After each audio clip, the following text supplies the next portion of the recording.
In the following video, you will learn how to conduct research for your short story or drama assignments in English 102 using your course LibGuide. We're currently looking at the library's website, www.hgtc.edu/library. Scroll down on the library's website and select the LibGuides tab. You'll see a drop-down menu that asks which guide do you need.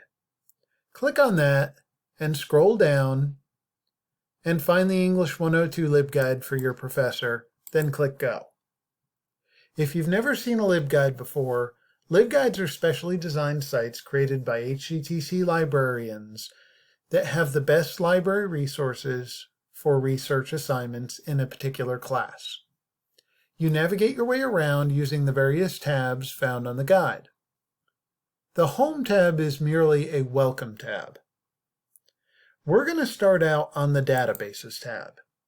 This is usually where students find most of their resources in their research. If you're unfamiliar with a database is basically just a large collection of data organized for rapid search and retrieval. Databases contain entries that were once published in things like journals, magazines, newspapers, reference books, ebooks, and other scholarly sources. On this tab, you're going to find the library's English composition and literature databases. These are ones that will give you information for your research. The three at the top of the list are the ones that we have labeled as best bets, and these are probably the ones that you're going to want to start with, though you're welcome to use any of the ones that you see listed here. We're going to begin by going into Literature Resource Center. If you're off campus, you'll see a login screen that asks you for your H number, which you will enter, and click the Submit button. Once the database loads, the easiest way to search this is probably by just typing in the name of the work that you're looking for. And you'll see in some of the examples that I do in this video, I may use some of the short stories you're reading in this class, or use the drama Fences as one of my search terms or phrases. Please understand that anything that you see in this class you could use for any of the research that you're conducting, whether it's regarding a short story, a work of drama, or any other type of literature.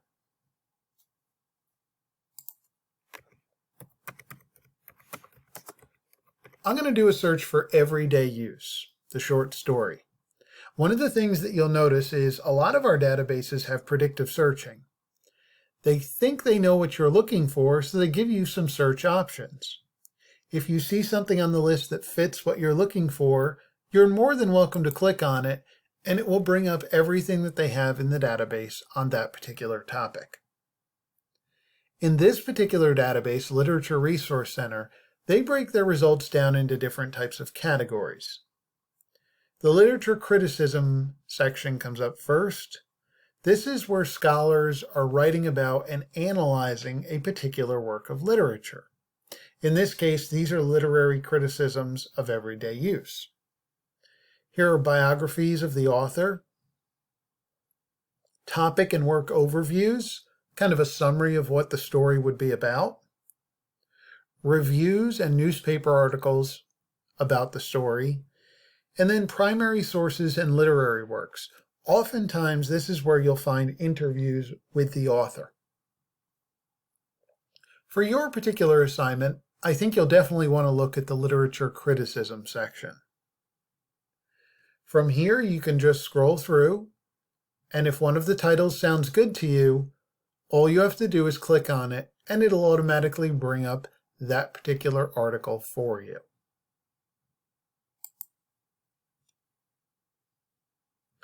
When you find an item that looks good to you from one of the library's databases, two things that you'll want to keep in mind.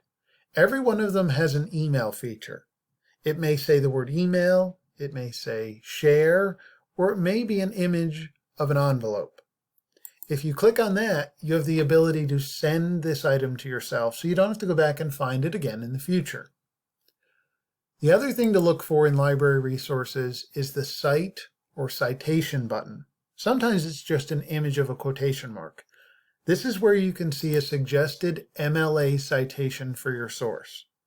Bear in mind that these citations are computer generated, so if you do use them, you do need to double check them for accuracy before including them on your final works cited list.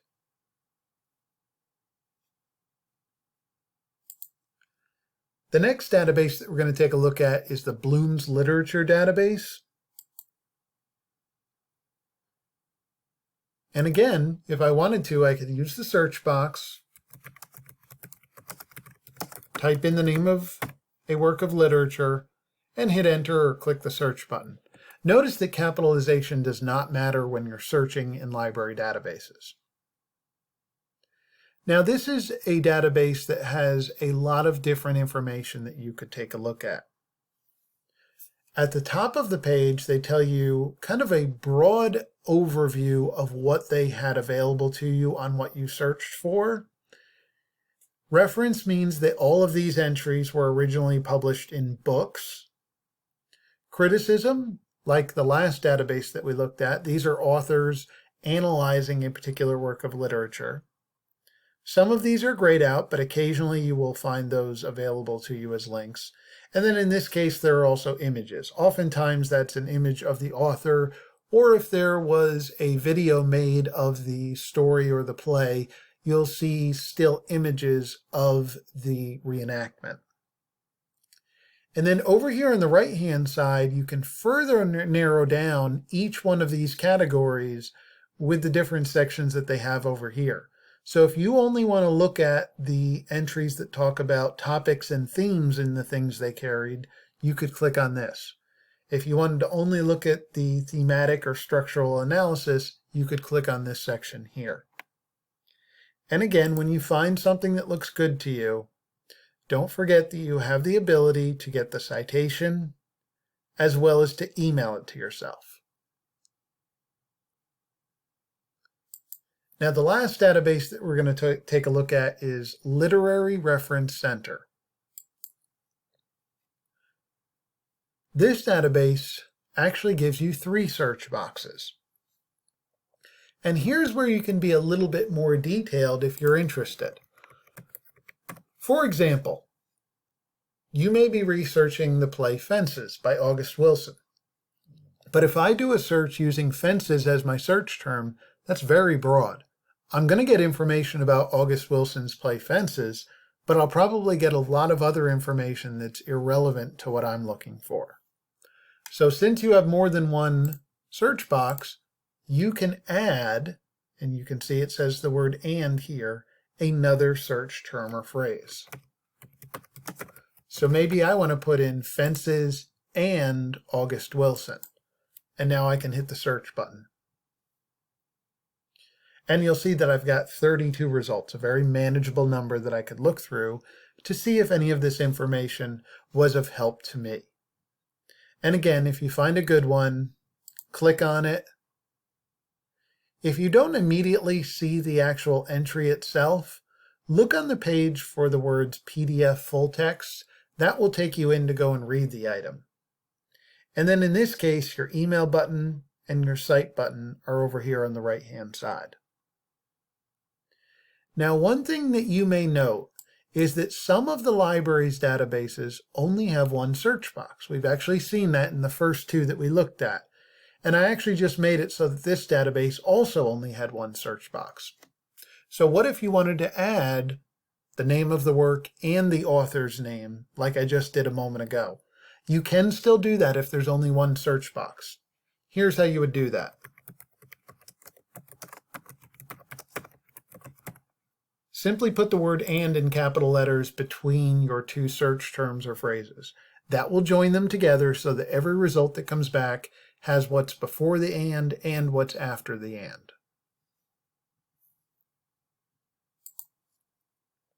While I'm not going to go into any of the other databases on this page, please do note that again, there are other databases in this box that you may want to take a look at. And then we've also provided you with links to the library's general databases. These don't focus solely on literature. They cover every topic under the sun. So these are also good to take a look at if you've exhausted the ones above it. Going backwards a little bit on your guide, you would use the Books tab to locate print materials through our library. And keep in mind that as of the date of this recording, May 27th, our library is not currently open, but we do have a limited book and DVD pickup service available by appointment, and you can learn more about that by clicking on this link here. The next tab that you're going to encounter is the eBooks tab. This is where you can find the library's various ebook collections.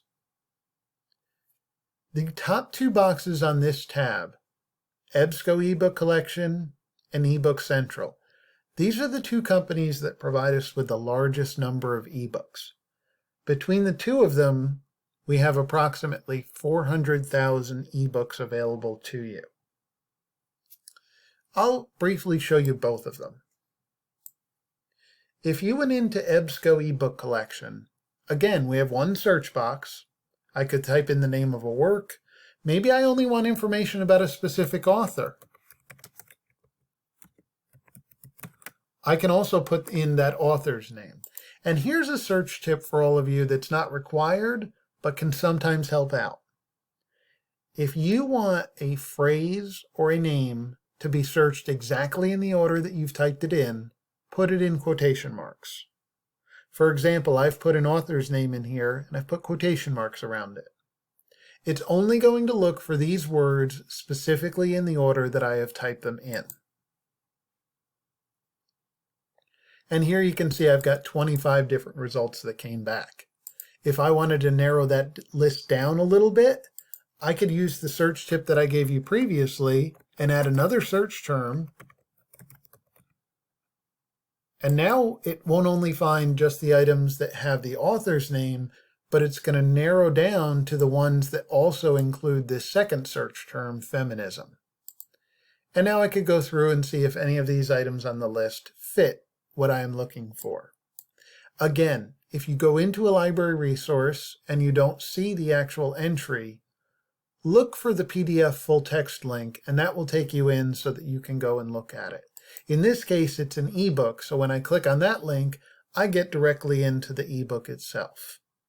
The table of contents is hyperlinked over here on the left-hand side, and ebooks come with a search within feature that allows me to type something in and tell me if it's available on any of the pages in the book.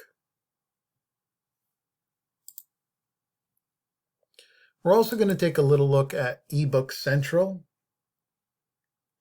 And bear in mind that your search may not necessarily include an author's name or work of literature.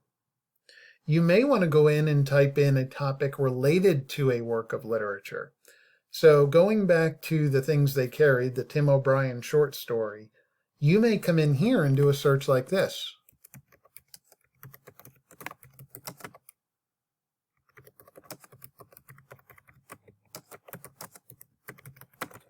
So now I'm going to get results back that will talk about soldiers who suffered from post-traumatic stress disorder following serving in Vietnam.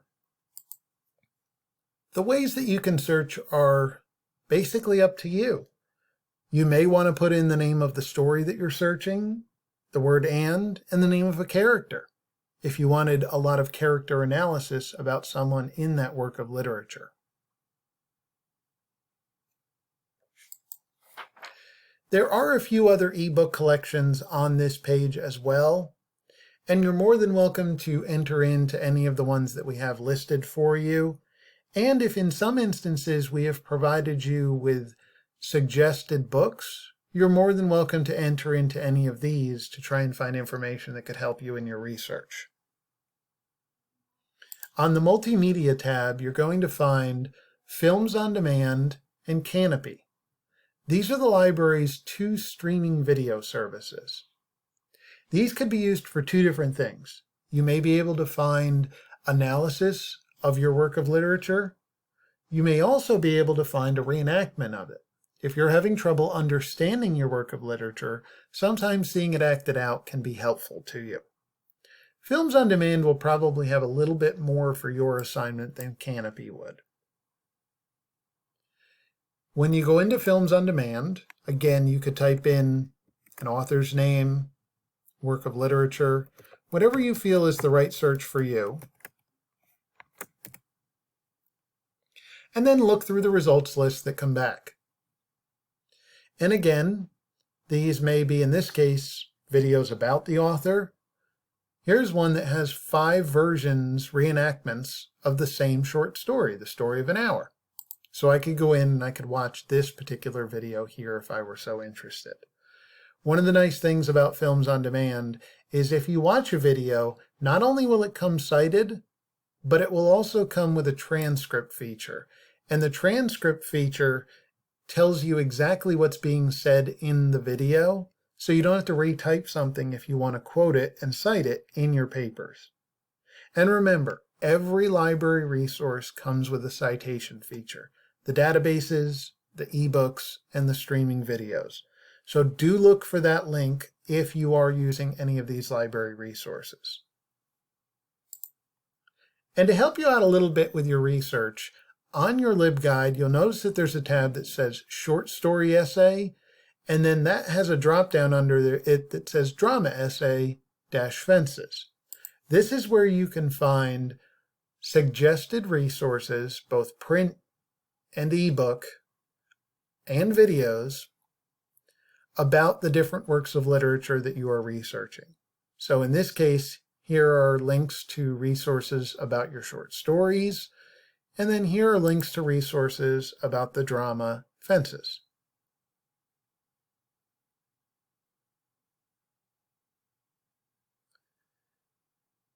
Going down to the last tab on your guide, the Get Help tab. This is where you can find the various methods for contacting the library for assistance. If you do need help, please reach out to the library and we'll be more than happy to help you using whatever method you use to contact our library. Thanks a lot for watching.